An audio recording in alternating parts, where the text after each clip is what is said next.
All right, we are now live. Welcome to the show, everyone.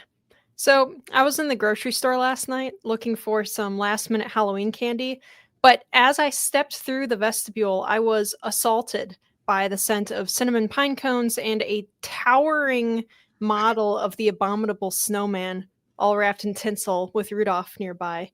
This is too much, you guys. It's too early, and it gets earlier and earlier every single year. So we are going to complain about, discuss this very serious issue. Also, Democrats are choosing tricks over treats by continuing the Schumer shutdown, and now SNAP benefits are threatened. And more Democrat leaders have gone mask off on their support of blatantly socialist candidates, making us wonder if anyone is left who has not had their brain eaten in the Democratic Party. We are going to talk about all of this in a very spooky episode 517 of the In the Tank podcast.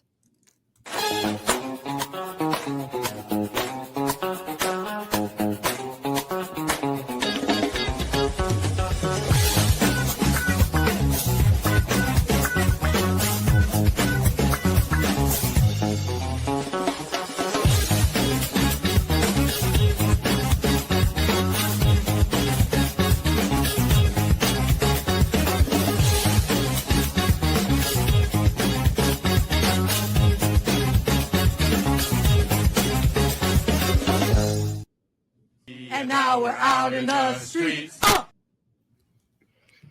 Yeah, get that out of here. That's the scariest thing on the show today. All right, so welcome to the In the Tank podcast. I am Linnea Lueken, your host. We also have, as usual, Jim Lakely, Vice President and Director of Communications at the Heartland Institute, Sam Karnick, Senior Fellow at the Heartland Institute, and Chris Talgo, Editorial Director and Socialism Research Fellow at the Heartland Institute. All right. So how are we doing this week, you guys? I wanted this episode to be Halloween themed because I love Halloween. So what are you guys doing tomorrow, if anything? I'll be taking my nephew out trick-or-treating. Here's a picture of him. He's right there. That's my mom and my sister. And he's going to be Elmo. And my sister's going to be the Cookie Monster. And I have not decided exactly what I'm going to be yet. But I will be there. I'm going to be going to a basketball game. Hey, it could be pretty scary if you're depending on what happens in it, right? Well, yes. NBA game, it could be very scary.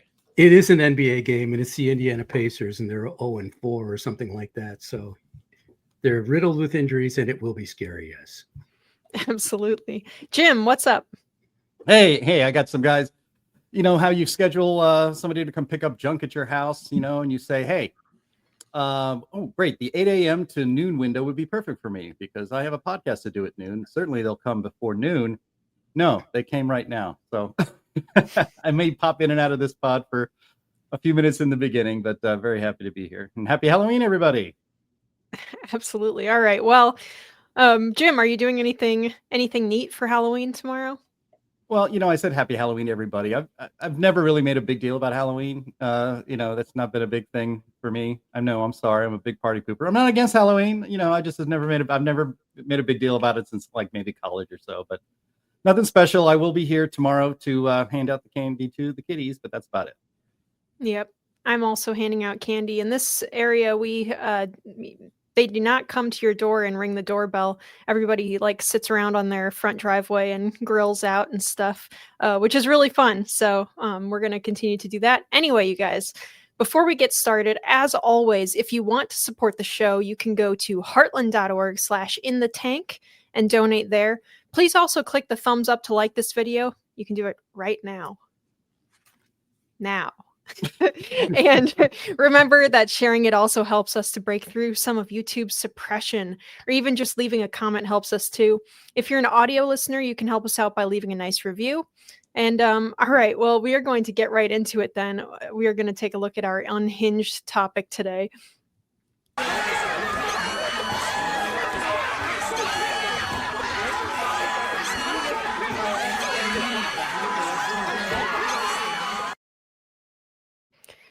That drop represents me internally on this topic actually right now. So the topic here is Christmas in October, Christmas in September, Christmas in August. Who knows?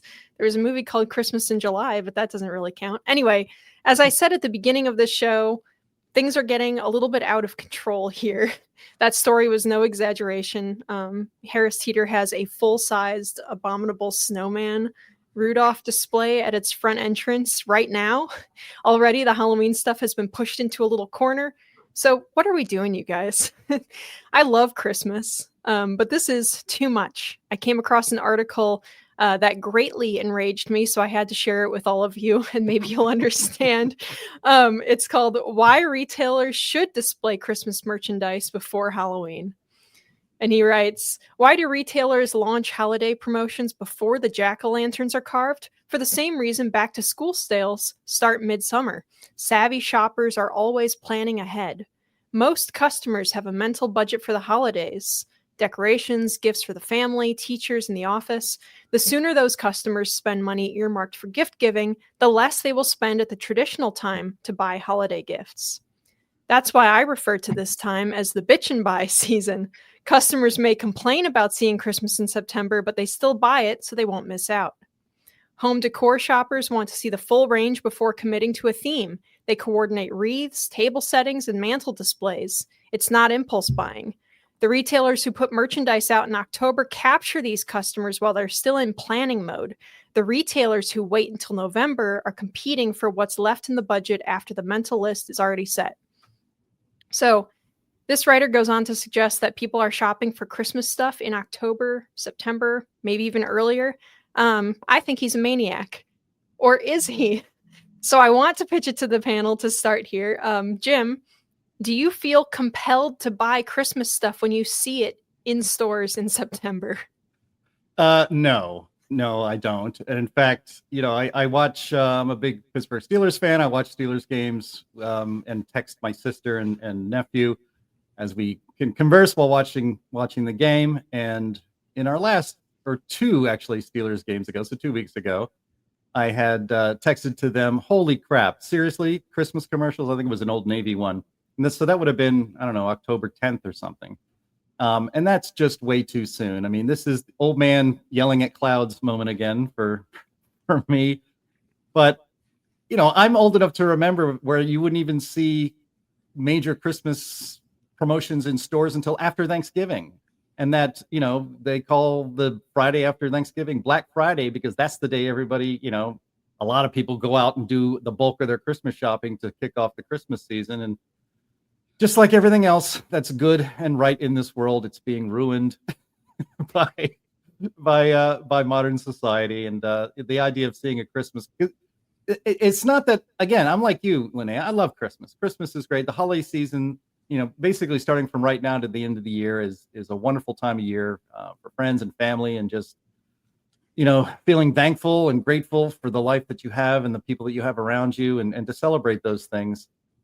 But we're going to be seeing Christmas commercials are just so mind numbing to see them over and over and over again in everything you watch and everywhere you go, and to have them start 2 months or more before Christmas even gets here. I just sigh thinking I don't know if I can make it all the way through.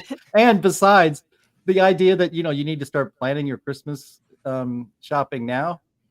Most people are probably like me. They do the bulk of their Christmas shopping now on Amazon. And I know that my wife starts putting aside things that she thinks I would like in the summer and puts it in a basket to purchase later and all that stuff. So, I don't buy it, but hey, if it helps the economy, I guess I can get behind it. Linnea, I've got a couple of thoughts on this. So first yes, of all, please, Chris. I've noticed that at the grocery store in particular, they are serving or they're putting out like Halloween pumpkin themed things in August. For me, I can't even think about having anything pumpkin themed or anything like that in summer. So now that it's finally in the 50s here in Chicago, now it feels good. But guess what? All that stuff is gone. And like you said, now they've got all the Yep. Christmas stuff out. So it's like the window for Halloween or like pumpkin-y type stuff is actually in like late August now. So yeah, I think that's really weird. I'm also really, really old school. So I don't even do my Christmas shopping until usually the day before, because that's how I really get into the season. So I can't even think about people going and buying Christmas decorations and even like planning at this point, because that means that they're basically forgetting Thanksgiving. And I'm one of those people that puts a big emphasis on Thanksgiving. I refuse to put any sort of Christmas stuff out or even think about it until after Thanksgiving. So I agree with you, Linnea. This stuff is just the window is moving up so much like earlier. Where are you going to start actually doing like Halloween stuff like midsummer now? Are we going to start like Christmas stuff in like early October? Like where does it end? Last year, I needed, well, need is a strong word, but I wanted some extra Halloween decorations a few days before Halloween. And I always do that. I've kind of want to add stuff to my setup last minute. And there was no Halloween stuff anymore at Lowe's. 2 days before Halloween, 3 days before Halloween, and there was no more Halloween stuff at that labyrinth of women shopping, which is Home Goods. I'll tell you one thing, Linnea, is if you go to those kinds of stores like the day of or after, then you get this stuff on huge discount. So that's how the savvy people do it. Yeah, Walgreens, you can get all of your full-size skeletons for half off Yep. the day of Halloween. It's great stuff. But yeah, no, it's getting a little bit out of control. Sam, I don't know if you want to pick this. I can sympathize with your problem that you can't get the very best things that you want at the end of the process there. However, this does not bother me at all. If people wanted to celebrate Christmas in March, I don't care. If they want to celebrate Halloween in February, whatever, it's fine with me. It just doesn't bother me at all. I mean, it's like really when you come down to it, these holidays are all commercial. They have nothing to do with the realities behind things or the spiritual beliefs that people have. That may be a pity, but it is what it is. And so it doesn't bother me if companies want to get a head start on other companies. That's fine with me. I don't care. And a big part of this is I don't pay attention to any of this stuff. So Sam, I'm reading Victorian novels, Yeah. Linnea, I got a question for you. So Yes. I'm one of those people that once the holiday is over, like literally the next day, I'm taking everything down. Are you one of those people that leaves your Christmas stuff up like into mid-January or? No, it depends because you're supposed to leave. Here's the thing with Christmas, okay? You're not supposed to put your Christmas stuff up until like Advent is basically over. And then you're supposed to leave it up through January. That's the way it was traditionally, and that's the way that I try to do it. Sometimes I break and the tree goes up the day after Thanksgiving. Oh, that's what I do. Hell yeah, like that's what I do. Yeah, it's hard not to. But the day after Christmas, that stuff is coming down. Especially the last couple of years, and as things have become more and more commercialized, I have tried to observe a more traditional Advent and post Christmas Day season. But yeah, it's I do try, and in our household when I was growing up, it was my dad's job. Sorry, Dad, I'm doing this to you in public, but to take the tree down after Christmas. And there was a year where he forgot or neglected to do so for so long that my mom actually decorated it for both Valentine's Day and President's Day. So that does happen. I live in an apartment complex, and there are people who are already putting those Christmas lights and displays on their patios and stuff. And once again, I'm like, no, don't do it. Don't do it. Yeah. You have to hold off a little bit. But your point about you don't feel like eating anything pumpkin until it actually starts to cool down is so correct, Chris. But then it's all gone. Because they had all of the like apple cider and stuff out in August this year. I don't want apple cider, especially not hot apple cider, until you get a little bit of a chill in the air. But I actually like that stuff, especially between Halloween and Thanksgiving. That's when I'm really in that kind of a mode. Then the Christmas typey stuff, then okay, after Thanksgiving, I'm okay with that. But this idea that we should be like drinking pumpkin spice lattes in like mid-August, not cool with me. Yeah. I mean, pumpkin spice lattes, that is like the greatest thing Starbucks has ever done is the pumpkin spice latte. But then used to look forward to pumpkin spice season, maybe in late September. And I used to complain that it wasn't here yet. But yeah, having pumpkin spice season begin in mid-August when it's 95 degrees outside just isn't right. As to Christmas, our family, I'm not permitted to put anything up before Thanksgiving. So that's out. I'm not only the anomaly in this group, I'm the anomaly in my own family. And we are to take it down on the day after Epiphany, which is the end of really the 12 days of Christmas. And we got to get those down. You get it out of there. I know I'm jumping in and out, and I'm back for good now. But the thing I think the thing that bothers us about it, maybe it was articulated when I was gone, and I just kind of occurred to me now, is that when you mix all the holidays together, when Christmas begins before Halloween, and then that means it also exists during Thanksgiving, and then Christmas itself, of course. But what's great about these holidays is that they have distinct places on the calendar and in your life. And if you are getting Christmas mixed into Halloween already, you're not actually appreciating Halloween, and you're certainly not appreciating my favorite holiday, which is Thanksgiving. So no Christmas stuff goes up until, we start eating leftovers for Thanksgiving on the day after. That is the absolute earliest any Christmas stuff comes out, because I don't want, frankly, Christmas messing with my Thanksgiving, either in my brain or in my house. I like your point, Jim, about following the actual calendar of holidays of the church. For example, tomorrow is Reformation Day, and my church celebrates that. Some don't. Maybe Jim's doesn't. But there is a schedule of holidays, and obviously the word holidays comes from holy days, and I think that's a really good point. For me, though, like I say, I don't pay any attention to what the commercial world does anyway, except in terms of the economic statistics on it and so forth. So it doesn't really matter to me. But I take your point, Jim. I really do. Jim, I have a question. Is that wreath in your home behind you? Is that your Thanksgiving decoration or like Halloween fall decoration? Fall decorations. That's for fall decorations. Very, very and nice. After Thanksgiving, that will be replaced with a Christmas wreath. I like that. It's very subtle. That's how it works around here. All right, you guys. Well, if you or your spouse is buying an entirely new set of Williams-Sonoma Christmas table settings in September, you are going to want to make sure that you have secured at least some of your money in something that will hold its value a little bit longer, at least, than a tin of peppermint bark. So that is why we recommend silver and gold, but not just any silver and gold. A lot of people in the conservative, libertarian, and even just plain old prepper spaces will hit you guys with ads for buying precious metals. They're not wrong that they are a good investment, but you want to be careful about who you buy your metals from.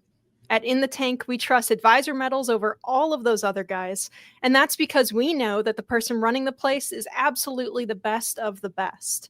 A great friend of Liberty, Ira Bershatsky owns and is the managing member of Advisor Metals. He has decades of experience in precious metals and is the only person in physical precious metals industry who has the Commodities Futures Trading Commission federal registration. It's a very fancy title, but what does it mean for you? Well, it means everything Ira or a member of his team says to you has to be factual. So there's no sketchy sales pitch. Wow, I almost made it through that one without mealy-mouthing it. Or bait and switch, you guys.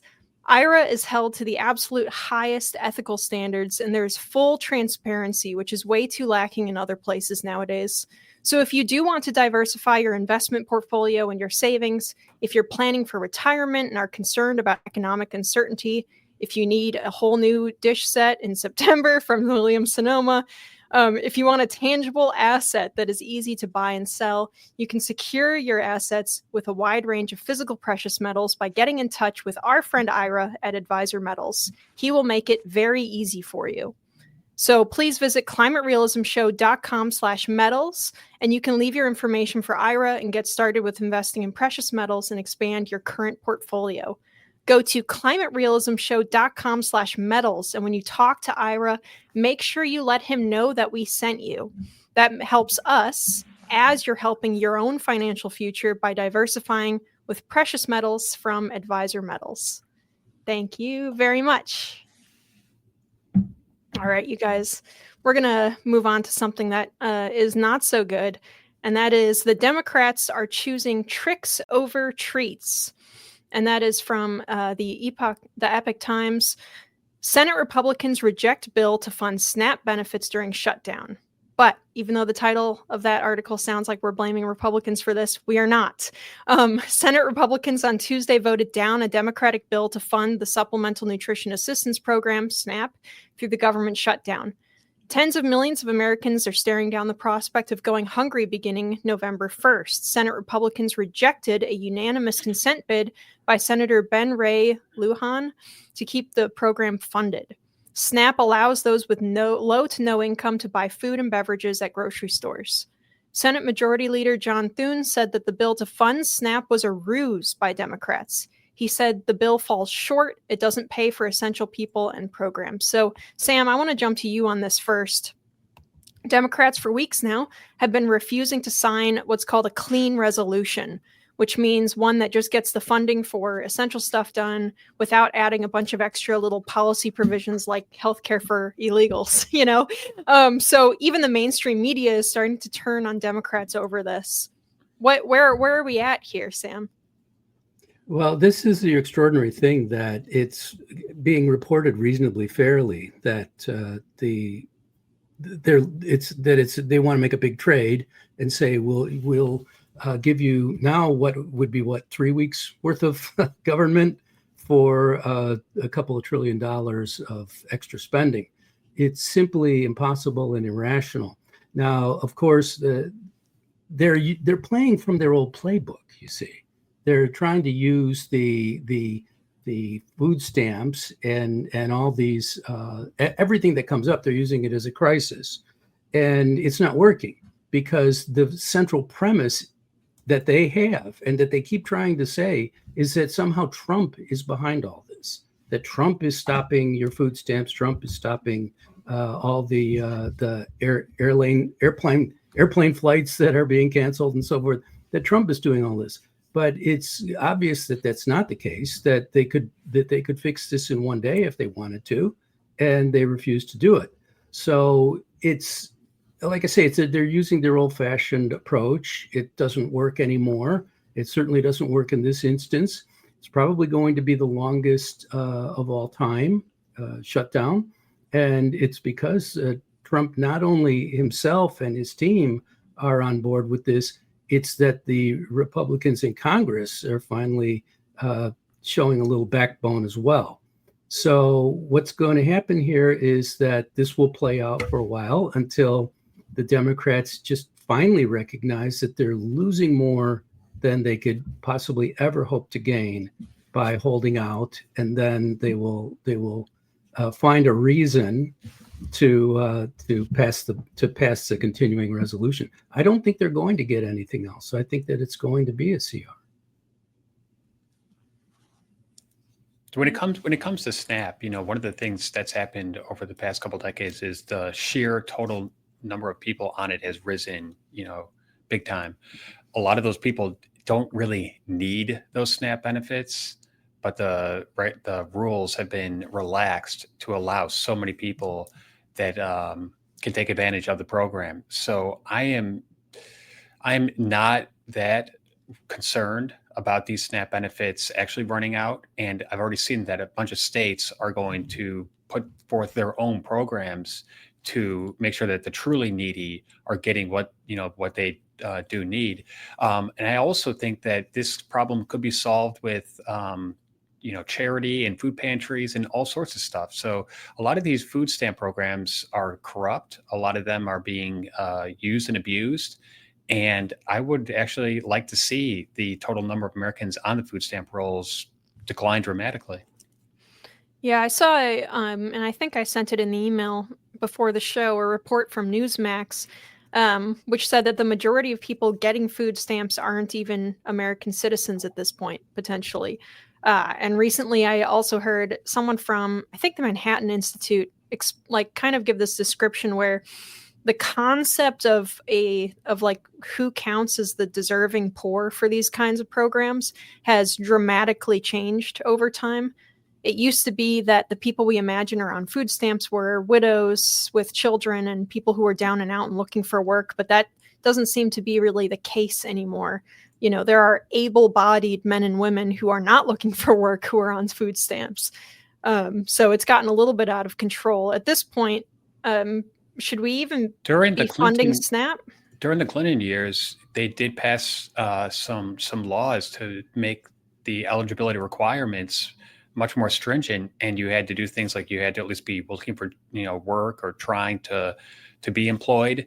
Obama and then Biden really relaxed those rules, and that's why we've got so many people who don't deserve to be in this program on the program. So that like you said, that is a huge reason why this is costing so much money and is not sustainable.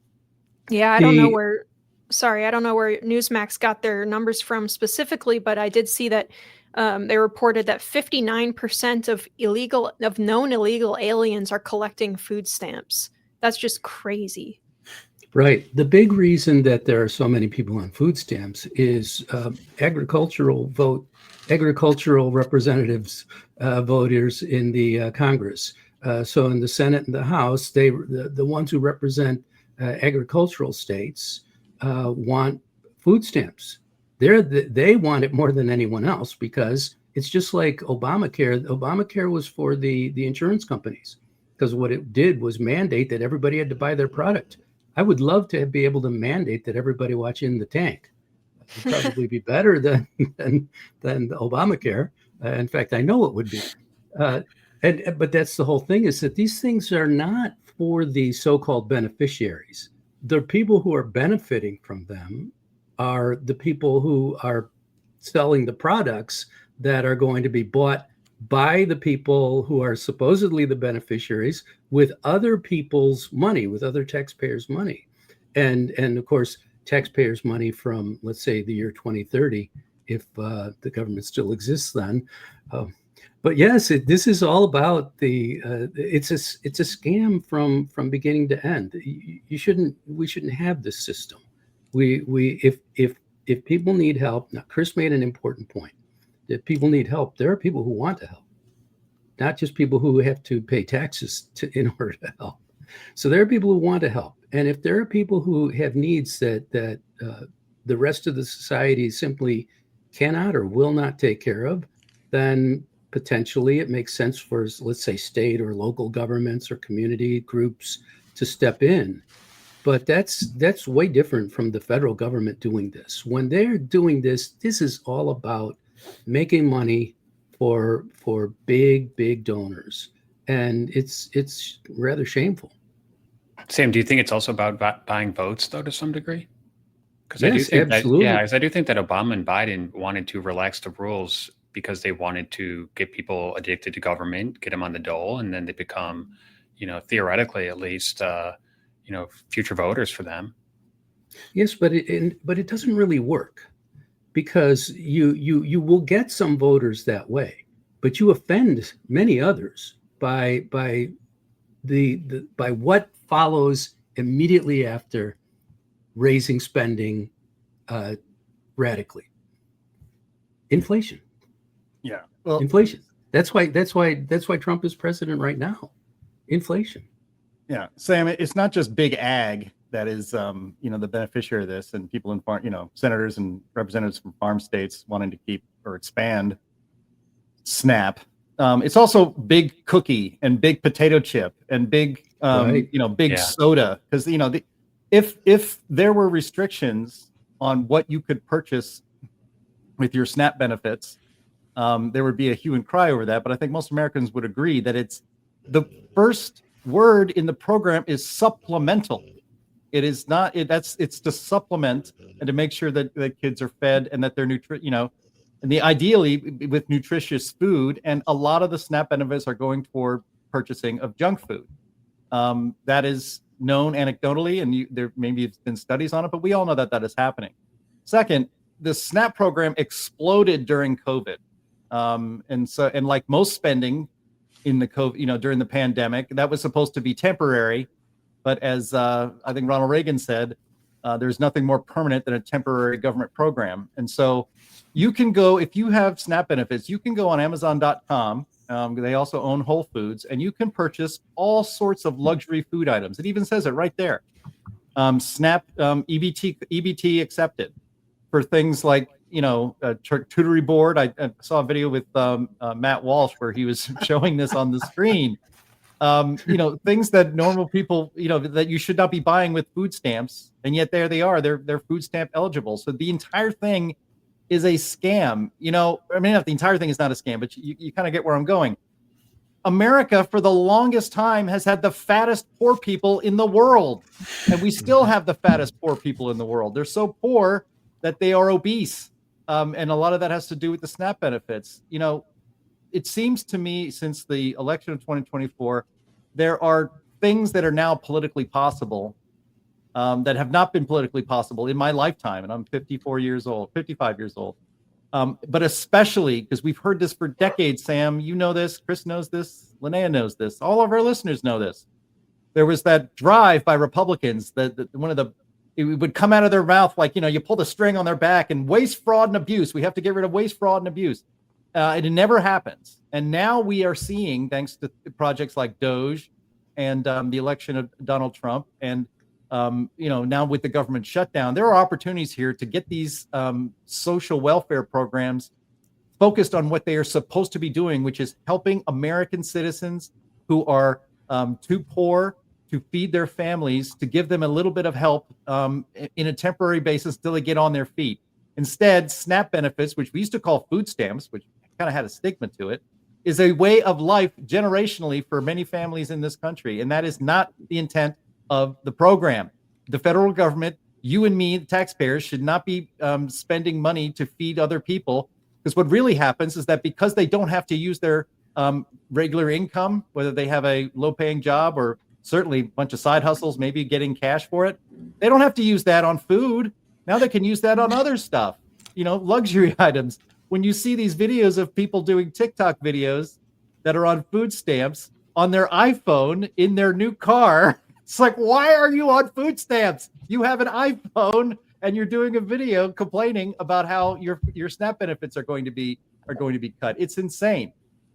Chris, you know this as well. It's kind of the same thing with the school lunch program, which, when I was a kid, yes, there were poor kids, lived in the trailer park down the street from me, and they got free lunch or subsidized lunches.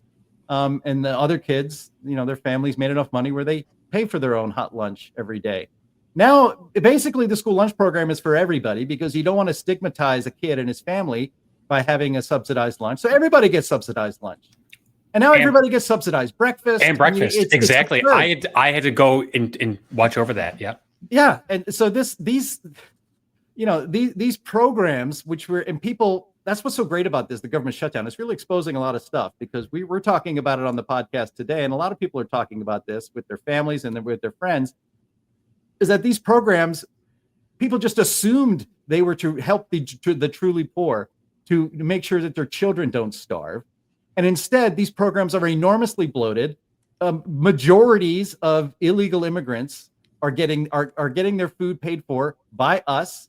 Like you said, that Linnea, and Andy had it up there on the screen for a little bit. 45% of Afghanistan immigrants are on food stamps. 42% of Somali immigrants are on food stamps. I mean, that's not what the program should be used for. It should be used for, frankly, American citizens genuinely poor American citizens, and it should be to make sure that their families don't starve, not to make it so that they can use their disposable income on fun stuff and have the American taxpayer fill their pantries with cookies and soda and maybe occasionally a green bean. That's why Big Ag isn't really into this. It's more big grocery because it's wonderful subsidies for the big grocery chains like Kroger and Albertsons and all the others. I think it's ridiculous that you can use EBT at Whole Foods. I mean, I can't afford to go to Whole Foods. Yeah, right. I think that a lot of that is people selling their EBT to others who will then use it at Whole Foods. Look, charcuterie is a human right. And if you can't go to Whole Foods, then you are being literally oppressed by the government. All right. The Post-Millennial reported on some of the reactions. SNAP benefit users are threatening violence amid Gov shutdown. An account on X called EBT of TikTok has gone viral for compiling social media clips of users threatening violence and theft, like looting, amid the ongoing government shutdown, which is set to temporarily suspend SNAP benefits. The videos feature numerous users expressing anger and fear over the pause in federal food assistance, which supports more than 40 million Americans. Several have posted videos threatening to loot stores or steal food once the benefits stop. One woman declared it was time to start looting because the government took our stamps. So this is not good. Let's hope that this doesn't happen. I would hate, what is it? November 1st is on Saturday. So that's a weekend of fun for Chicago, isn't it, Jim? Yeah. Alrighty. I want to know why the millionaire rapper Cardi B is out here saying that food stamp recipients are going to have to hunt raccoons and for that Thanksgiving dinner because of this kind of stuff. Yeah, it's really great to know that Cardi B is on the side of food stamp fraud. Yeah, it's terrible. And the raccoons. She's on the side of the raccoons. Well, and I want to. It's also degrading. It's also degrading Yeah. to people to say that they can't go get a job and afford their own groceries. I mean, come on, guys. Yeah. This is a multi-generational problem when it comes to our government, and no people in our government are more to blame than those who are either socialist or socialist tangential or sympathizing, right? So that brings us to our third topic today, which is Night of the Democratic Socialists. I'm not sure when this particular shift happened. Maybe there were some experimented on monkeys that escaped containment at like Umbrella Corporation and bit a Democrat staffer during the Obama years. And slowly over time, everyone in the party was infected with this thing. They hid it for a while, even though we all suspected, and they have always had communist and socialist sympathies. But now it seems the Democrat Party has finally decided all together and all at once that actually they are socialists, they support socialists and socialism, and they aren't hiding it anymore behind any rhetoric. Issues and Insights posted this great article titled, "It's Official, the Democratic Party is now straight up socialist." They write, when socialist Zohran Mamdani, I have such a hard time pronouncing his name, won the New York City mayoral primary, we said that the concern expressed by some Democrats was phony because they didn't want to admit just how far left their party had drifted. Now they've given up that pretense entirely. On Friday, House Minority Leader Hakeem Jeffries endorsed socialist Mamdani, saying the 33-year-old trust fund baby has relentlessly focused on addressing the affordability crisis and explicitly committed to being a mayor for all New Yorkers. He's the most senior-ranking Democrat to do so, but he joins a list that already includes Bernie Sanders, Elizabeth Warren, Alexandria Ocasio-Cortez, Kathy Hochul, New York Attorney General Letitia James. Party regulators were already on board with even Mamdani's most radical proposals. Think about what he has already proposed or supported: a year-long freeze on rent, $30 minimum wage, free bus service, city-owned grocery stores, defunding the police, and calling Israel's war in Gaza a genocide. Mainstream Democrats support every single one of these positions in one way or another. And And I also came across another article that seemed to back this all up from the Post Millennial. Seattle's socialist mayoral candidate wants leftist media outlets to be state funded. Katie Wilson, who has been nicknamed Mini Mamdani, has raised concerns among critics about conflicts of interest in government overreach, this time over her plan to tax residents to subsidize media outlets that support her campaign and employ her. It's hard to believe. In a recent interview on the Mostly Economics podcast, Wilson promoted a proposal she calls News Notes, a taxpayer-funded voucher program that would give every Seattle resident $100 to donate to local media outlets to save failing outlets from the free market. To pay for it, she floated a new property tax, capital gains tax, or a digital ad tax. But the outlets she specifically named that should be beneficiaries, The Urbanist, Publicola, and South Seattle Emerald, are the same ones that routinely promote her political agenda. Many of them have endorsed her. Some have even paid her. Chris, this stuff isn't really news to us. The Democrats have supported socialists and socialist policies for decades and decades. But what now? What worries me the most is that they have supporters for all of this rot. And, I envision a future where the federal government bails out New York City and Seattle, subsidizing their looming failures here. I've been thinking a lot about this recently. Why in the past couple of years have the Democratic Party made such a sudden shift to becoming socialist and really embracing the socialist message? And I got to go back to the education thing, because I think that this is 30 years, 40 years in the making of, these public schools have indoctrinated, they've brainwashed millions and millions of young Americans to thinking that socialism is actually a good thing. And I experienced this when I was teaching history and social studies in South Carolina and in Illinois, that several of the teachers, they wanted their students to believe that socialism was good, capitalism's bad. So I think the chickens are coming home to roost, and a lot of these young Americans are now adults. They're voting age adults. A lot of them are saying, well, I don't want free market capitalism. I want socialism. They don't understand what socialism is. When you ask them to define it, they cannot do it. So that's why I think this is, happening. And I think that the Republican Party went through a reckoning in 2015, and Donald Trump came in and he kind of reworked the Republican Party, and he changed the platform of the GOP, and it went less from what you would call country club Republicans and crony capitalism to caring about, the flyover country, the heartland, and those people, the forgotten people, the people who wanted to go and be able to work in a factory but can't do it anymore. I think that the Democrat Party has sort of done the same thing, but they've gone the opposite direction and saying, well, we just want to give these people things. And a lot of Americans are susceptible to that by saying, yeah, I want things. And the rich people, they have lots of money.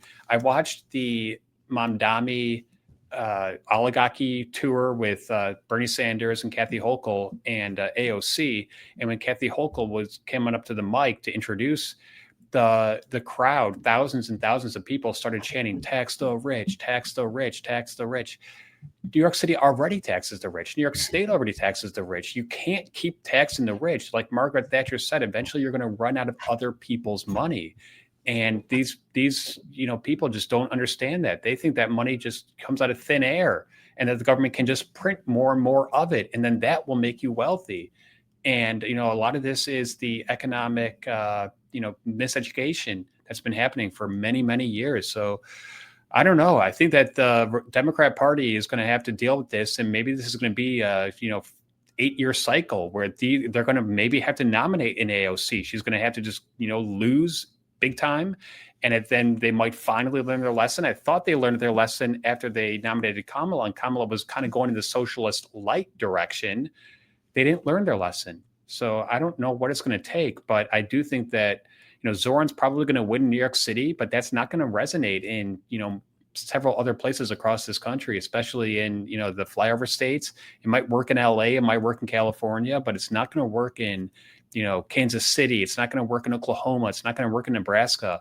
Those are the people that actually, are the ones who built this country. Those are the people who are, producing our food, supply and everything. So these urban, elites, I think that they look down upon the hardworking Americans, and they think that that this this socialist rhetoric is going to resonate with them, and I really don't think it's going to.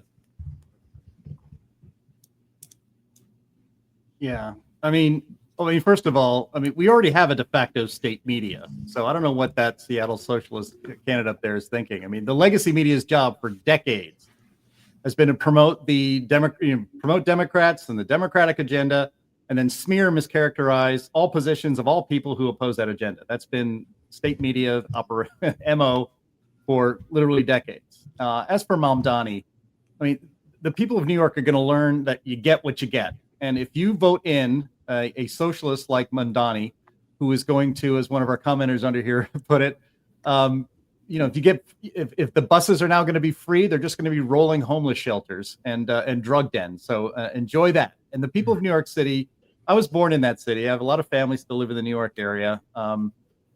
So there's a little bit of a personal interest in this for me. But if you're going to vote for socialism like that, then you deserve to get it shoved down your throats. And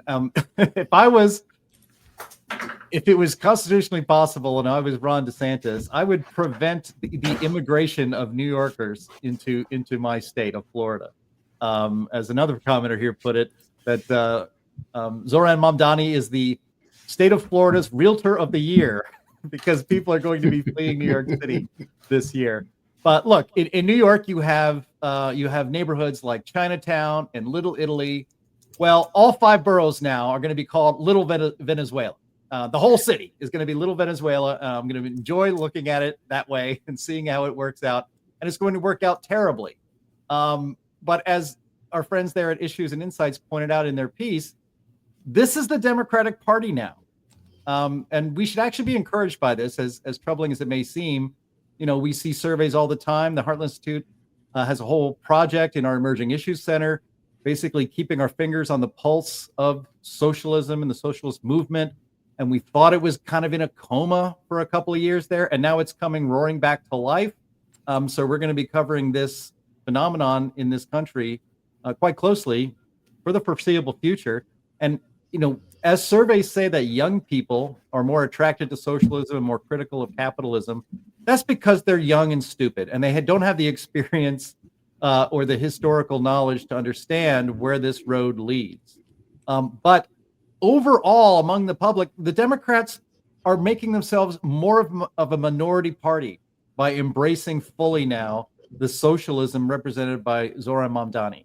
And it's not going to be an agenda that's going to win the presidency back in 2028. It just isn't. If their nominee is like a little Mamdani himself, or Gavin Newsom, who's a slimy, slick snake oil salesman who has anti-charisma to most normal human beings, and if he pushes this agenda, it is not going to win anybody the White House. So it's certainly not going to win him back Congress either. So Democrats embracing this is actually good if you oppose that agenda, because it's going to prove to be a loser. But the Democrats are stuck because they're the screaming Trump is Hitler party and the Socialist Party. Good luck selling that in Ohio and Arizona and Michigan, and let alone Florida and other places across this country. It's a loser. Yeah, I think what you're identifying is interesting because, yes, of course, the Democrat Party has moved to the left, but I think there's a reason for it. You look at California; they had a Republican governor, just a few years ago, Arnold Schwarzenegger. Not much of a Republican, I know, but he was a Republican. But then they went very, very hard to the left under the following Democratic administrations, and what happened? The policies led to people leaving California. So California becomes a farther and farther left place. So what's happened to and you look at Illinois, people are leaving Illinois. It's not the socialists that are leaving Illinois. It's people, the productive people who are just tired of being leached off of. The same goes for New York City. It's going to happen in Washington State as well. So what happens is you drive out the people that are being exploited, quite frankly. And that's what's happened in the Democrat Party. Is what's left is just farther and farther left wing. So anybody who has any kind of good mind, really, has any kind of thought about consequences down the road of political decisions, is leaving that party. And so it becomes more and more radical because what's left is just the more radical fringe. So just as people left California to go to Texas and Florida and Tennessee and places like that, and also you look at Arizona and Nevada, places like that were used to be strongly Republican. They're less Republican now. They're purple states because people from California are moving into those states. So what you're getting is a sorting. And the sorting is not only demographic across the country, it's also within the political parties. So what's happening to the Democrat Party is what's happening to those states. And I think we're going to see more of it until the Democrat Party is depopulated, and then they realize, well, this isn't going to work. Yeah, my concern here is that I think it's a lot more threatening than just like, well, all the sane people are just going to leave. Well, look what happened during communism's rise in Russia. It wasn't just the sane people that left Russia. The upper class that still supported communism also left Russia. They went and they spread communism in Paris and in Berlin. I think that is what is going to happen. You are going to get socialists from New York who have the money to leave, leaving the chaos of New York to Florida, to South Carolina, to North Carolina, Myrtle Beach, all those like nice places that are cheaper to live and that aren't crazy. And they are going to invest and they are going to try to promote their policies there as well. Because just like the old communists of the Soviet Union, they will never, ever, ever admit that communism is what failed. They will insist that it is wreckers from outside of the party that make it fail. They will never admit that it's their policies that are doing it. I think that places like New York and Los Angeles, maybe Portland, probably not though. No, just kidding. All of the great cities of the United States are worth saving. And it actually is like everyone's cultural heritage. And that even if you don't live there, you should care about what happens to them. It's heartbreaking. I think it would be a genuine cultural loss to see a place like New York descend into even worse chaos than it's already in. It's going to look, if they keep in this direction, it's going to look more like Detroit. And sorry, that's it. That's going to happen. And whether we like it or not, whether we think that, well, we're losing so many good things by losing New York, doesn't matter.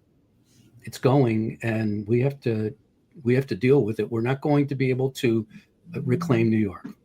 With the rise of technology, though, cities I don't think are as important as they were.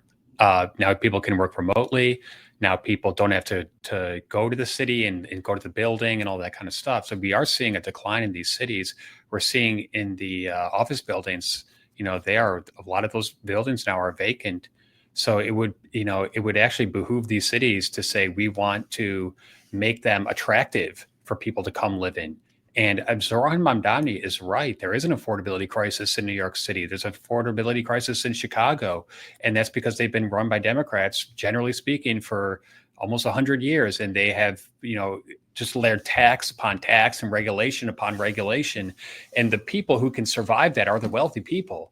And they can actually go and move into the suburbs. They can go move to New Jersey or wherever. But it's the people who are stuck who have to pay the price of this. And sadly, some of them are going to vote for Zoran Mamdani. But also, in this mayoral race, New York City's population, only a very, very small percentage is going to vote for this. And that's sad to me because, if so many New Yorkers would rise up and say, you know what, this is not the direction that we want to go in, Zoran Mamdani could be easily defeated.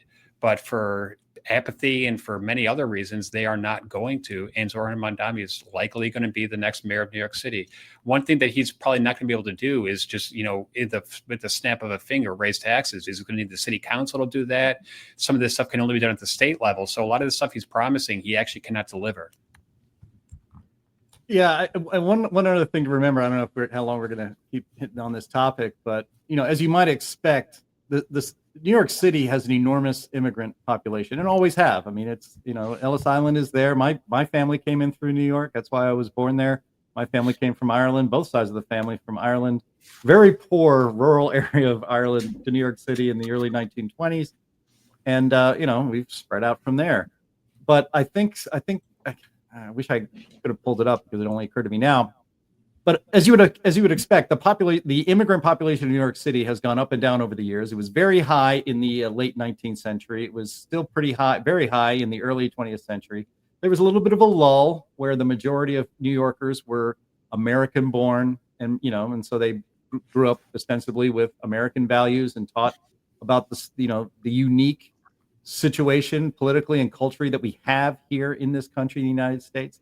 But the immigrant population in New York City has now continued to rise over the last 2 decades, to the point that it should not really be that surprising that people who were not born here and who may have come from countries that are pretty crappy and did not value freedom, value other things, and maybe even from socialist countries, are now living in New York City, again, not born there, born somewhere else, that they would vote for somebody and support somebody like a Zoran Mamdani. And if you look at his campaign and things he's talking about, it is very much exploiting that so many of the voters that he is collecting do not have, who have not grown up in the American experience and do not value the things that we're talking about on this podcast. I mean, I'm not trying to make it, you could make a value judgment about that, but even putting a value judgment aside, it is not surprising that people who were not born here and brought up to keep inside those American values of freedom and capitalism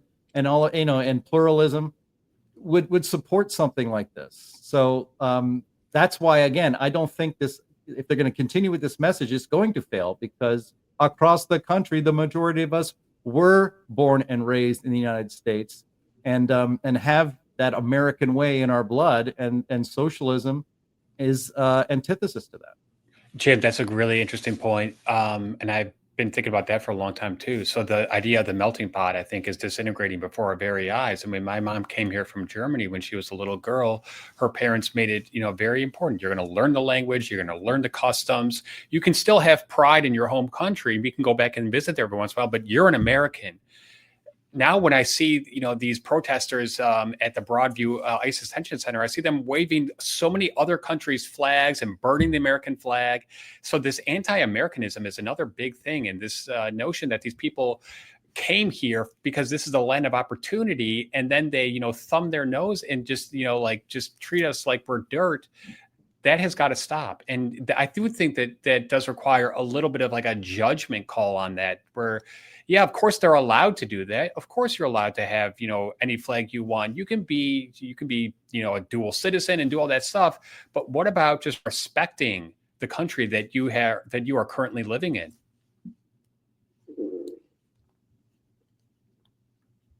I'm trying to pull up the numbers here because, Jim, I think I know what you're talking about, because I've also seen that. Okay, so this comes from a Daily Caller. I'm sorry, Andy, you might not be able to find the article, but a Daily Caller article called "Foreign-Born Voters Likely to Hand Socialist Zoran Mamdani Key to New York City Polling Shows."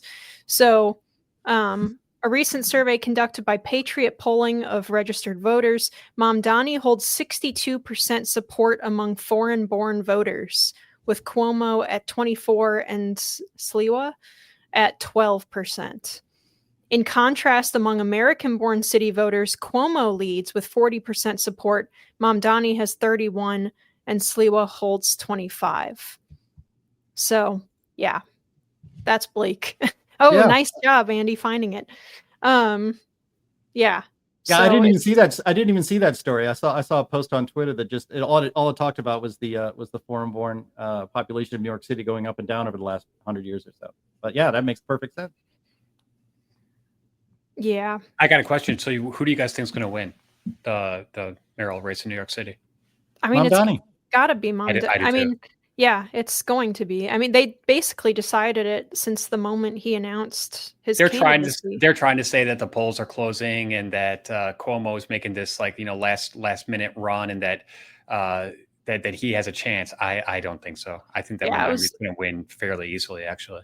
I was in Midtown the last week, and I saw one sticker on some wall somewhere that said like "Save New York, vote Cuomo," but the rest of it was all Mamdani stuff. So yeah, the demographics speak for themselves. The majority, there are not enough New Yorkers who remember and love New York the way it used to be that are going to be voting in this election. The majority of, he's going to get an enormous amount of support from people who don't know that New York, who don't know what to save.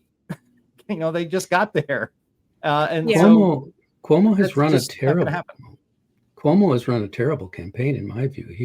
He has failed to make the contrast between New Yorks of the past, which is exactly what you brought up, Jim. New York under Rudy Giuliani and then under Bloomberg was very, very different from the New York under David Dinkins, which was an absolute, I think the current president might have a good word to describe it. And it was just an absolutely horrible place. And Cuomo could have told that story, but he's too committed to big government himself. He's the one who put old people into nursing homes during COVID and killed them. I mean, this is frankly a dumb person, in my view. New Yorkers should be a terrible campaign. They should be concerned that if he does win, that Wall Street and some of these big financial firms are going to say, we're out of here. So they should not just take it for granted that Wall Street is going to be in New York City forever. We've seen that Mercantile Exchange and other trading places move because they say, no, we don't want to deal with all the regulations, the taxes, and we don't want to be in a place that actually doesn't want us to be here. Well, remember that New York is full of immigrants. So if Wall Street, if the stock exchange left, for example, and a lot of big companies left, life there would still be way better than the places they came from.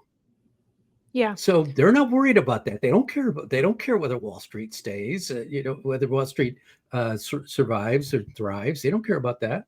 They're doing well, and they get free things. And this ties into our discussion about SNAP. How many immigrants are on the public dole? Lots and lots and lots of them, and including obviously millions in New York City. Yeah. I will say one of the things that I noticed there, which is something I've noticed also in Washington, D.C., is that there's an entire recent immigrant underclass in New York.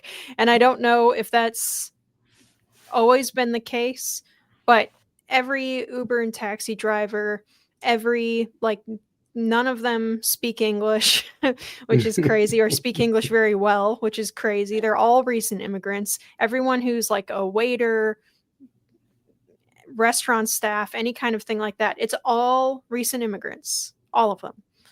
And it's a very weird feeling. I wanted to say too that there's someone who said something a couple of years ago back in, it might have even been as far back as 2017, who I heard, and I don't remember who it was, but they predicted that the Democrats were going to become full mask off socialist communist in the next couple of years, because here you have Cuomo, for example, who offers pretty much more or less all the same stuff that Mamdani does, but a pale version of it. If you're going to support Cuomo for his socialist policies, for his big government policies, why would you settle for milquetoast versions of those policies when you can have the full-on real thing with Mamdani, right? Why would anyone make that choice? Linnea, two things on that. So a lot of people are saying that Curtis Sliwa should drop out because then those voters will go to Cuomo. But that's not going to happen because those voters do not support Cuomo's positions on these issues. And one other thing that really just kind of doesn't really, I have a little bit of a trouble of trouble understanding is New Yorkers, by and large, are saying that crime is still a very big problem in their city. They say that the subway is, rife with crime. Zohran Mamdani wants to basically undo all the progress that's been made under Adams. So Adams, I find it also kind of strange that Adams, the sitting mayor, basically bowed out like months and months and months ago, thinking that, okay, fine, Cuomo will, emerge. That never happened. And Zohran Mamdani, I think is looking like a shoo-in at this point. Yeah, I can't believe we're sitting here hoping and praying that you're, first of all, defending Eric Adams and hoping and praying that a complete dirtbag like Cuomo somehow pulls it out. But yeah, I mean, Sam Karnick, I'll use the term. People forget what a shithole New York City was. I mean, I was born there in 1970. Mayor Ed Koch, he was beloved, by everybody pretty much. He was kind of a local celebrity. He was even on the Muppet Show or Muppet movie, I think, actually.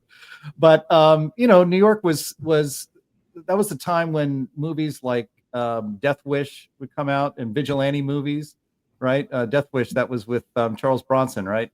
And Yes.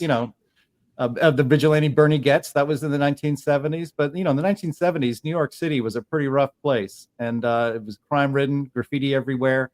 And then David Dinkins, people kind of forget about him. Most memorable thing about Mayor David Dinkins is how much he loved tennis.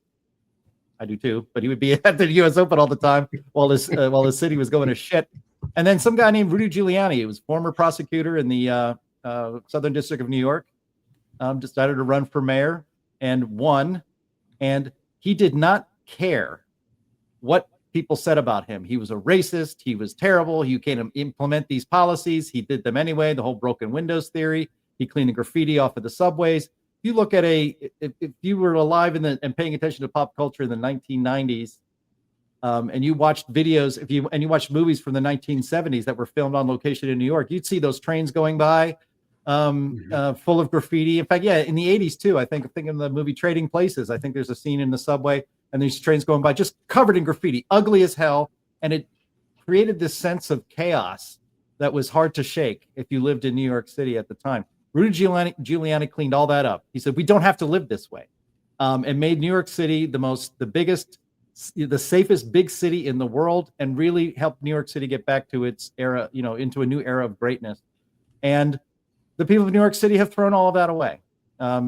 Starting with, at least Bloomberg kind of kept the city clean and safe. But, these things happen, and New York City makes these choices on their own. And maybe another Rudy Giuliani will come along one day. It's not going to be in this decade. I think I've also heard a lot of people having trouble fathoming that New York City, which was the site of the 9/11 attack not that long ago, is supporting someone who is very much against Israel and very much pro-Palestine and has some really, big skeletons in the closet in terms of all that kind of stuff. It's craziness, you guys. I don't know if you have any more that you wanted to put in on this, Sam, or if you've said your piece here. You've pulled the gym. I would like to point out that Ed Koch was considered to be a centrist, but he was very much to the left of anybody at the time. And Mario Cuomo, who was the President Cuomo's father, was a very, very left-wing governor in New York. And so this is a progression that you see how far left the party keeps moving, and how far left the city keeps moving. And the progression from Koch to Dinkins was probably analogous to the move from, say, Bloomberg, who was not a conservative by any means, to Adams, and now probably Mamdani. That's where it goes. That's where New York's going. That they do this. They do this regularly. That they follow things up and then they change back a little bit. But then the socialist ratchet always ensures that you're farther along to the left when the process is completed in that particular cycle. So it's bad, and it's going to get worse. And I'm sorry, but I'm shorting New York. Good call. Yeah. Well, you guys, as the vice president said recently, even though things are bleak, do not despair. Despair is a sin. Don't do it. It's things will get better. They might have to get worse first, but they will get better. And I do think so. I don't think that we're gonna utterly lose all of our cities forever. So, all right, you guys, we are going to close this off. We have a couple minutes that we can goof off with this fun note that I wanted to end on. So we didn't have to end it on the the Democrat socialist apocalypse there. So tomorrow is Halloween, one of my favorite holidays, followed, it follows only Christmas and Easter for me. In honor of that, we have made this entire episode a little bit of a spooky theme. And so to finish it off, we are going to answer these very important questions. The first is, what is the best Halloween or just scary movie? And the second question is, what is the best Halloween themed or scary book? Starting with movies, you guys, we are going to see who is correct and who is incorrect on these topics. Jim, I'm going to start with you. What is the best Halloween or scary movie? I've actually never really been into the horror genre my whole life, although I'm getting into it a little bit now, more so, and it's because of the movie Hereditary, which came out a few years ago, starring Toni Collette and Gavin Byrne. I forget his first name. Anyway, doesn't matter who stars in it. The movie is fantastic. It is not so much scary as it is unsettling. And it's so well written and plotted out and acted that Hereditary, I just heard so many good things about it for years. And, it's like, hey, eventually I'll get around to watching that movie. But I didn't make a rush about it because I wasn't into horror. It is actually one of the best movies I've seen in the last decade, bar none. In fact, it's very rewatchable. And I actually watched the movie. Then I probably watched 8 hours of explainer videos on it on YouTube, talking about it, digging really deep into the lore that they're talking about.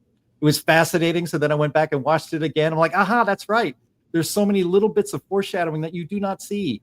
And as the plot unfolds, it just becomes, again, horrifying in the literal sense. And it's just very unsettling. And I liked my feeling of unsettledness while watching it after watching that movie. So I cannot recommend Hereditary more. All right, Chris, movie. I got a couple. So okay, both of these do go back to my childhood. So when I was a kid, I did watch Nightmare on Elm Street, and it freaked me out. And I'm pretty sure I had a bunch of nightmares. And then I did dress up as Freddy Krueger, probably, I don't know, like 4th or 5th grade. I had the little glove and everything, and my face, scarred up and everything. So that one just really stuck with me. And whenever I do see it on AMC or TBS, whatever, I can't help myself to watch it. Now I have watched some of the sequels, and it kind of went into a pretty weird direction. There's one where he's in a video game, which is pretty weird. But the original I think is great. And 2 others I got to mention. Please, people, don't laugh at me, but I do enjoy watching Hocus Pocus. I'm sorry, but I grew up in that movie. I was a kid. I was 11 years old. It came out in 1994. And I don't care, Jim. I don't care when it's on the Disney Channel. Bravo. I still watch it. Hocus Okay. Pocus. I'm gonna put that out there. Okay.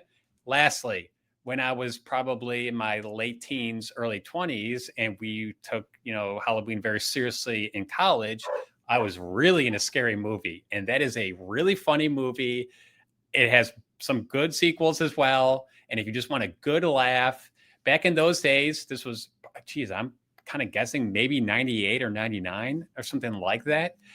Comedies were actually funny. You could make fun of things that you can't say now. And that, to me, is something that I dearly miss. So every once in a while, at least once a year, I'll probably go and maybe go on Amazon Prime and rent it for $1.99 just to get all those crude, lowbrow jokes. They're hilarious. And then one last one. It's not a book. It's a TV show.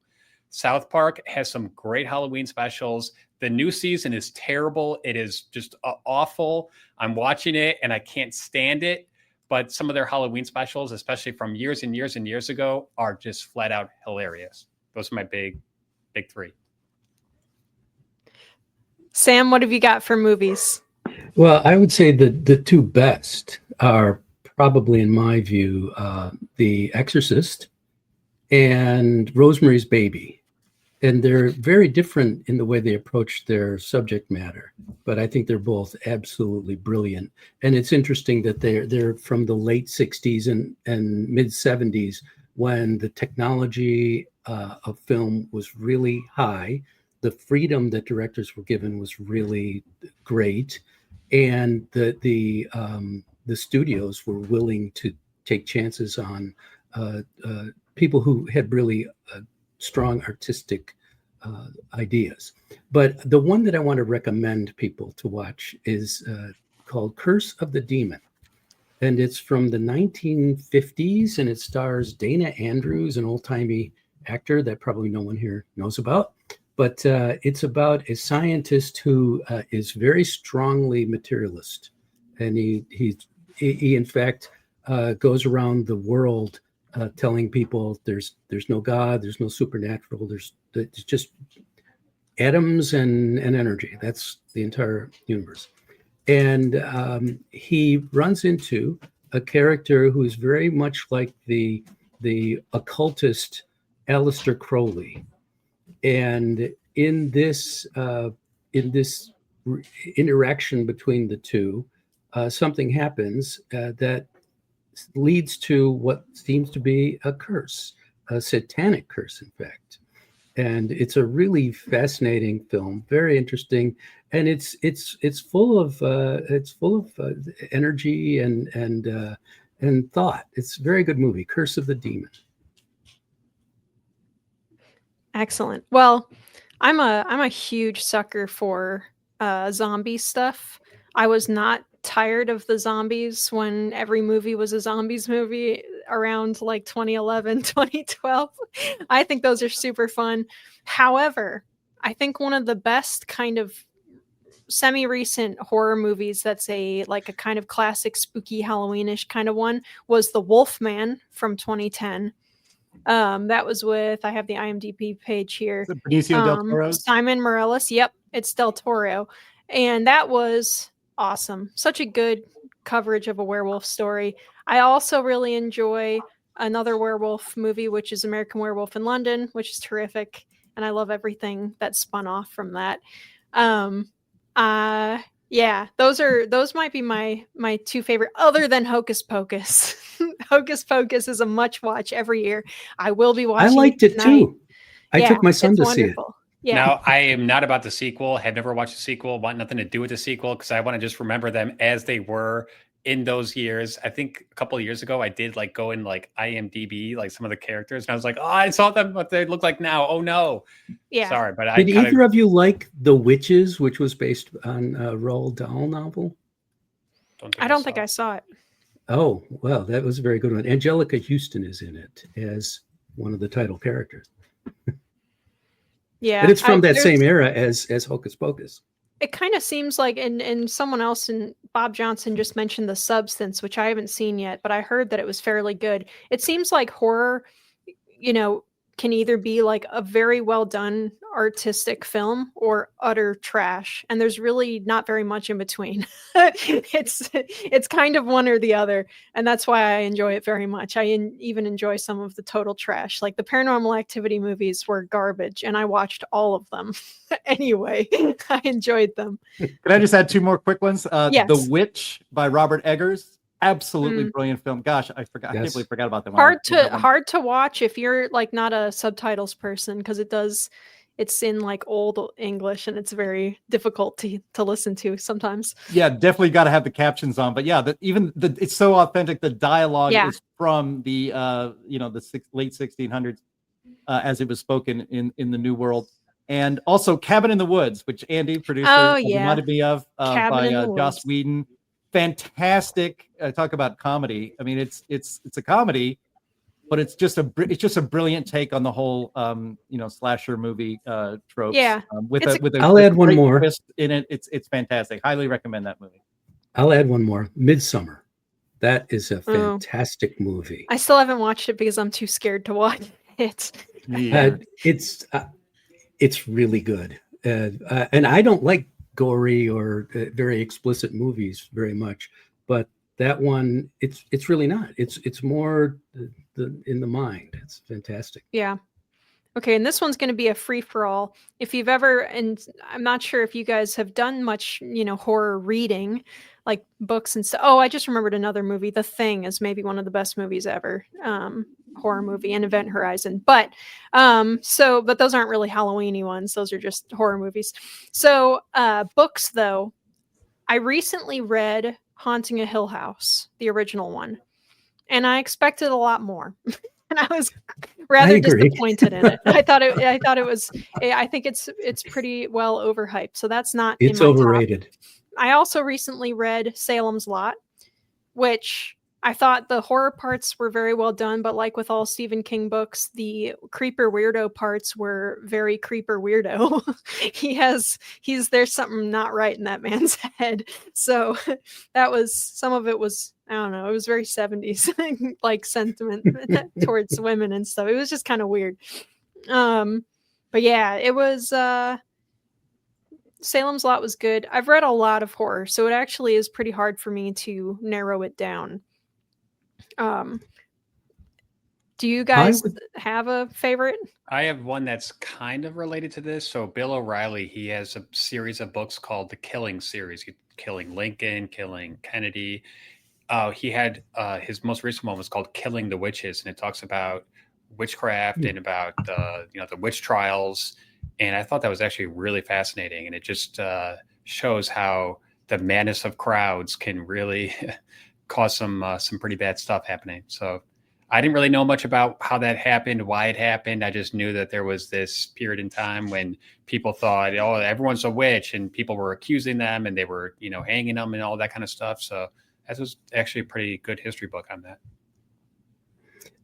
I would, of course, recommend the three great novels from the end of the 19th century in Britain, where you had the Picture of Dorian Gray by Oscar Wilde, you have Dracula by Bram Stoker, and what's the other one? There's another great one in there. But the book that I want to recommend that's a little less well known, it's from 1934, and it was written by Dennis Wheatley, who was more of a suspense thriller writer. He wrote a book called The Devil Rides Out. And in it, the hero, the Duke of Richelieu, he's British, he is English. A friend of his is lured into a satanic cult. And he and his associates from the war years they get together to get him out. And there was a movie version made of it in 1974 in Britain by Hammer Films, starring Christopher Lee as the Duke. And it's a really good movie. But the book is even better because the movie didn't have the budget to do what the book can do, which is there's a lot of action in the final scenes of it that are really fantastic. But this is it's a very serious book. Wheatley was very politically conservative, and so he wasn't much liked by the critics. And he considered communism and National Socialism to be literally demonically inspired. So this book, as you see, it arrives about 5 years before the beginning of World War II. But he's exploring some of those thoughts. So it's well worth reading. It's called The Devil Rides Out by Dennis Wheatley. Well, I would definitely recommend, it's a little bit of a slower one, like many of the kind of older horror was, but I would strongly recommend The Omega Man or I Am Legend, which is a vampire apocalypse story, which is good. They made a movie. Is that Richard Matheson? They made a couple movies of that. Yes, it is Richard Matheson. That's right. Mm-hmm. And then I am a big Lovecraft fan, so but there are some that are better than others by far. Many of the ones that are most famous, like Call of Cthulhu, I think are kind of overrated. Just didn't find them scary, didn't find them all that interesting even. However, Reanimator is great. and Shadow over Innsmouth is great. And the other one I really enjoy is Color Out of Space, which is deeply creepy. And they actually made a movie with Nicolas Cage based on that recently, which is also worth a watch because it's just so weird. Oh, the third great late 19th century horror novel is, of course, The Strange Case of Dr. Jekyll and Mr. Hyde by Robert Louis Stevenson. All those three are absolutely brilliant. Yeah. But what's your favorite Halloween candy? Oh, wait, hold on. I got literally. Jim wants his book. I'm sorry. Yeah. I'm sorry. Okay. Your apology accepted. So no, just as we're going with the classics, I mean, it brought to mind Edgar Allan Poe. I mean, I remember being a schoolboy having to read, The Telltale Heart and The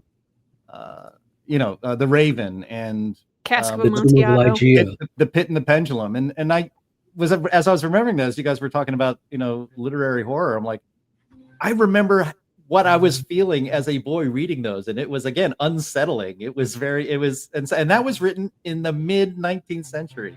And it still holds up today. So I guess, especially if you have kids and you want to scare them to sleep, you can read some of those stories. They don't take long to get through. Yeah, and I would say that Poe, Telltale Heart and Cask of Amontillado and stuff is not going to traumatize your children, probably. It's just good atmospheric horror. The Fall of the House of Usher is a terrific Poe story as well. And those were made into, several of those were made into pretty darn good Roger Corman movies in the 1960s, starring people like Vincent Price and Basil Rathbone, Peter Lorre. They're very fun movies. And Chris? Oh, I already said my movies, my TV shows, and my book. But now it's the Halloween candy. But the most important question, and I'm going to pitch this to the audience as well, candy corn, yes or no? And if the answer is no, you're out. I am a big fan of candy corn, actually. We are candy corn. We are pro candy corn on this program. I know some people hate it, but I just like it. I don't know why. I just liked it since I was a kid. Yeah, and what's the best chocolate bar, and why is it Almond Joy? Oh, I'm going Twix. I'm with you on Almond Joy. Oh my gosh, nobody likes that. My wife hates it. She won't get it. I have to go get it myself. I love it. Oh well. The thing about Halloween candy is you get things that you never normally get, right? Like, hell, I even like the Mary Janes. I'm sure people of a certain age remember those. And Bit of Honey, those are like disgusting, but there's something about Halloween that makes them okay. I love the classics, so I love the Snickers bar. Yeah, John Z says there's a pizzeria in Pelham, New York that was on Fox this morning, and they made a candy corn topping pizza. I saw it. That might be too far. It actually looked pretty good. It reminds me of like Elf with the candy on top of the spaghetti. Right. All right, you guys, that is the music, which means it is time for us to go. Thanks, everyone, for your attention to these matters. We are live every week on Thursdays at noon Central on Rumble, Twitter, YouTube, Facebook. Jim, what have you got for the audience today? We got to show up right here, the same channel at the same time, but on Friday at 1 p.m. Eastern time for the Climate Realism Show. I'm not going to give away what we're talking about. I'm going to make you guys come and experience it live, but it's going to be a very, very good show. All right, Chris, how about you? Heartland.org. We got some awesome opinion content up there and some new stuff, so go check it out. Sam? I agree with the Heartland.org and also Karnick at Substack.com. For audio listeners, please rate us well in whatever service you're using and leave a review. Thank you so much to all of our usual panelists and everyone who came to join us for this Halloween special episode. We will see you all again next week.